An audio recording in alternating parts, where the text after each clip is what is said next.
లొట్ట piece case ఇప్పుడు నేనున్నా పోలీసులు నన్ను అరెస్ట్ చేస్తారా? ఎందుకు విషయం లేకపోతే అరెస్ట్ చేస్తారా అన్న? విషయం ఉంటే కదా. మరి విషయమే లేదంటుంటివి, ఎక్కడ ఎవరు ఏమీ తినలేదంటుంటివి. ప్రతిష్టాత్మకంగా ఈ ఫార్ములా రేస్ అని ఒక కార్ల రేస్ పెట్టారు. ఎక్కడ పెట్టారు? హైదరాబాద్ నడిబొడ్డులో పెట్టి ఫార్ములా ఈ రేస్.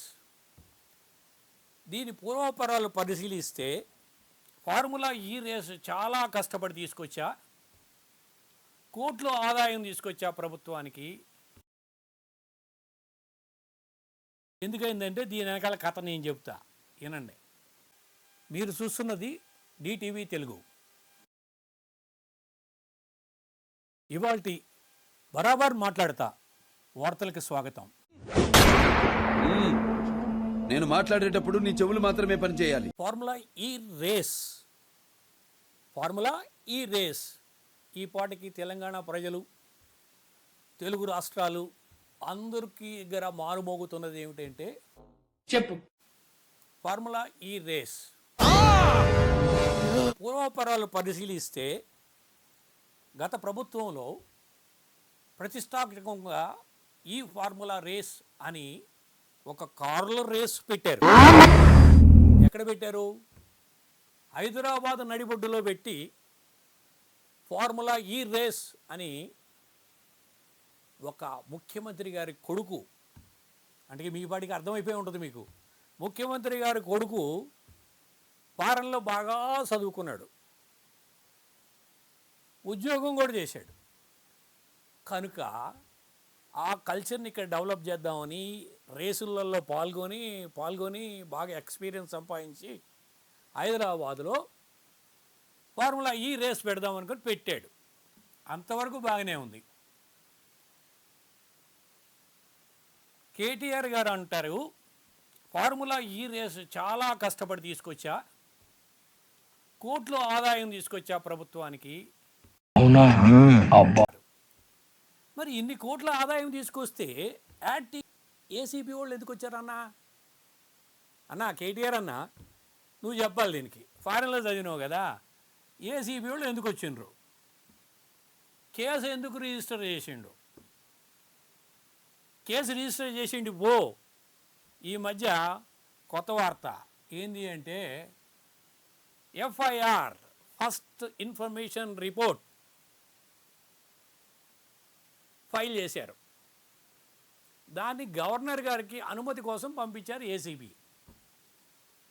మరి ఆదాయం చేకూరుస్తుంటే ఆయన ఏమంటున్నాడు? ఆదాయం తెచ్చినా నేను తెలంగాణకి అంటున్నాడు. మాకు నమ్మకం లేదు దొరా, ఏమనుకో.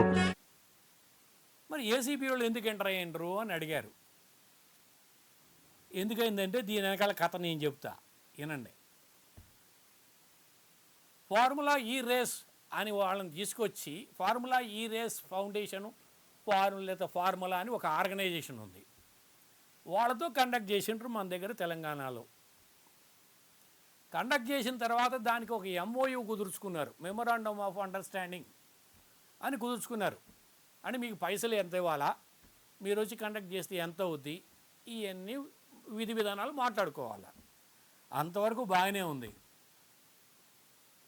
MOU memorandum of understanding agreement కాకోకుండానే ఫార్ములా ఈ రేస్ వాళ్ళకి 45 నుంచి 55 కోట్ల రూపాయలు వాళ్ళకి వచ్చేసినాయి. అరే సంతకం పెట్టినరా మీరు ఏమన్నా ఎక్కడన్నా?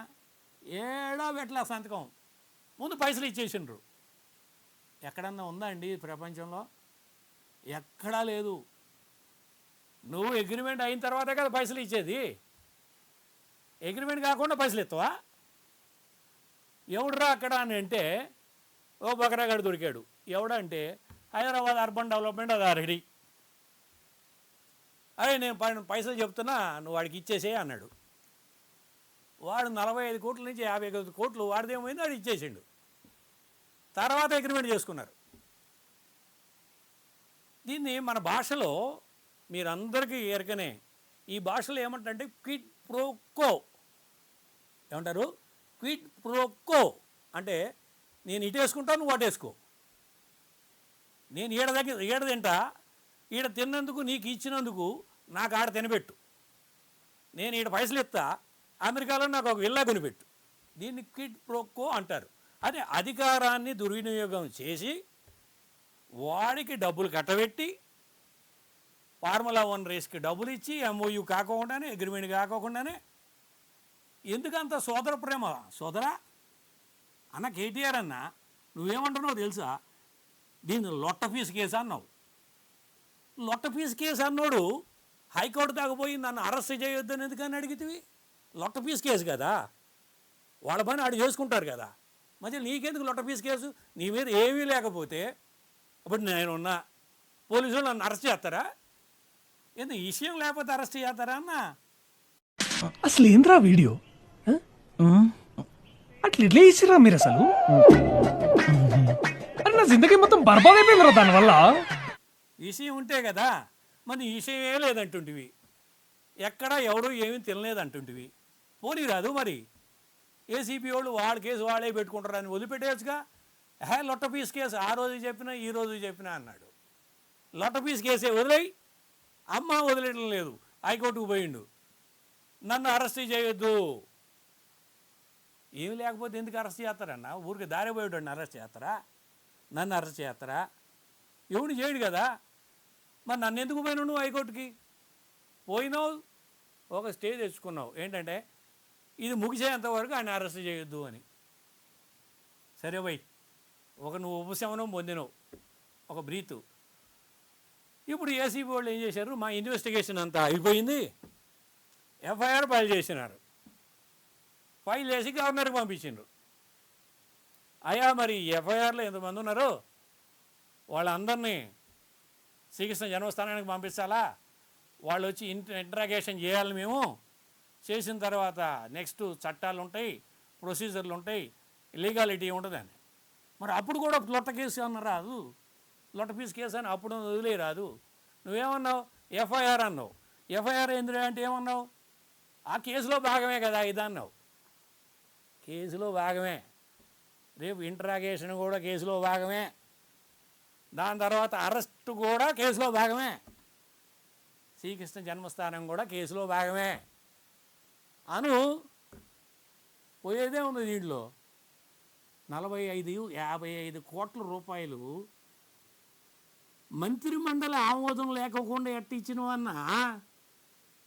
చదువుకున్నావు కదా, ఏడ చదివినావు నాకైతే తెలియదు, కానీ చదివినావు.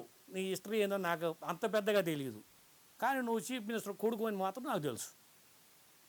సో చేసినావు, అమెరికాలో ఉన్నావు, ఉద్యమాలు చేస్తున్నాడు, ఎవరెవరు చేస్తున్నాడు, బావగారు చేస్తున్నాడు, తండ్రి చేస్తున్నాడు ఉద్యమాలని. నువ్వు కూడా నీ కబురు అందింది, ఉద్యమం పీక్లో ఉంది, వచ్చేటట్టు ఉందంటే అన్న వచ్చేసాయని, చెల్లి రావే అని చెల్లిని కూడా తీసుకొచ్చినావు. అమెరికాలో ఉన్న చెల్లి వచ్చే, బావ వచ్చే, నువ్వు వచ్చే, ఆంధ్ర కుటుంబం వచ్చేసా, ఉద్యమం చేసినావు. నీ రొట్టి ఇరిగి నేతిలో పడింది. కర్మ తెలంగాణ ప్రజలు వచ్చింది, అయ్యే చీఫ్ మినిస్టర్ అయ్యిండు. ఇక మొదలెట్టినావు కిట్ ప్రోకో. అప్పుడు నాకు కొద్దిగా గుర్తు ఏంటి, 2014, 2020 వరకు, అంటే దాదాపు 10 సంవత్సరాలు, 23 వరకు 25% ఎవడు అంటే తగమని చెప్పేసాడు పేరు అందరం. 25% ఎవరు? ఏదో భాగస్వామ్యం, ఆ డబ్బులు, ఏది బాగుంటే అది. సరే అన్నకు చాలా కష్టపడినావు, బాగానే ఉంది, నిన్ను ఏమి అంటలా. అందరిలాగానే నీ కుటుంబం కూడా బాగుపడాలా, నువ్వు కూడా బతకాలంటే ఎట్లా బతకాలా? నేను ఇలానే బతకదా, నాకు చార్టర్ ఫ్లైట్లు కావాలి, మెర్సిడెస్ బెంజ్ కార్లు కావాలి, ఫెరారీ కార్లు కావాలి, నేను అట్లనే బతుకుతా. నీ అదృష్టం కలిసి వచ్చింది, బతికినావు, ఓకే అబ్బా. అంతా తెలంగాణ సంపదే కదా. మొన్న ఈ మధ్య రమ్యారావు గారు, బహుశా మీ చుట్టం అనుకుంటా, రమ్యారావు, ఆమె చెప్పింది, అరే బోరాబాయ్, కవిత అక్క కవిత చెల్లి ఉంది కదా, నేను చెల్లి అంట, ఎందుకంటే కొద్దిగా వయసు తెల్లగడ్డం వచ్చింది కదా, నేను చెల్లి అంట. అక్క అంటే బాగోదు కదా, అక్క అంటే చిన్న వాళ్ళు అందరూ అక్కడ అంటారు, సరే నేను చెల్లి అంట. రమ్యారావు ఉంది, కవిత పెళ్ళికి నేను 50,000 అప్పు ఇచ్చినా ఉంది, అయిపోయా. మొత్తం గౌరవం అంతా మంటలో కలిసిపోయా.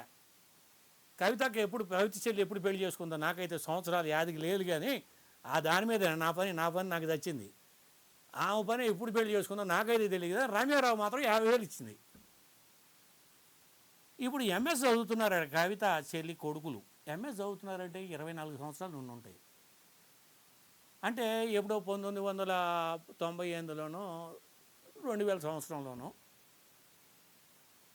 రామారావు కవిత పెళ్ళికి 50,000 ఇచ్చింది. అలా అప్పుడు మన స్థితిగతులు ఏందే పైసలో ఎట్లున్నావే నువ్వు? అప్పుడు కుటుంబం ఎట్టుండేనే? నీ పెద్దమ్మలు, పిన్నమ్మలు, పెదనాన్నలు, చెల్లి అంతా నాయన. అప్పుడు ఎంతుండే డబ్బులు? ఈరోజు చార్టర్డ్ ఫ్లైట్లో తిరుగుతుండేవి. ఏం ఇండస్ట్రీ పెట్టినవే నాకు తెలియకోకుండా. నేను కూడా తెలంగాణలోనే ఉన్నా. తెలంగాణలో పుట్టిన, మా నాయన పుట్టిండు, ఏడే పెరిగినా. మరి ఏ ఇండస్ట్రీ పెడితే ఇన్ని కోట్ల రూపాయలు వచ్చినాయే? అదే తేల్చడానికి ఏసీబీ వాడు వచ్చిండు. వాడిని వెల్కమ్ చేయి, లొట్ట పీస్ కేసు అని చెప్పు. వాడికి రేపొద్దున వస్తాడు.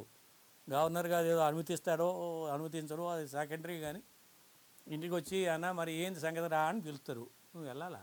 లొట్ట పీస్ కేసేగా, నీకేం వద్దు పో. చెప్పు బాగా చెప్తాగా.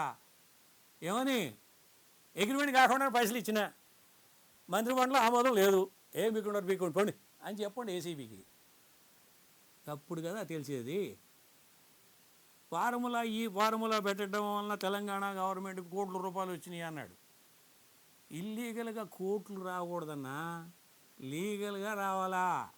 లీగల్గా ఏమిటి అంటే అగ్రిమెంట్ అయిన తర్వాతే పైసలు ఇవ్వాలా.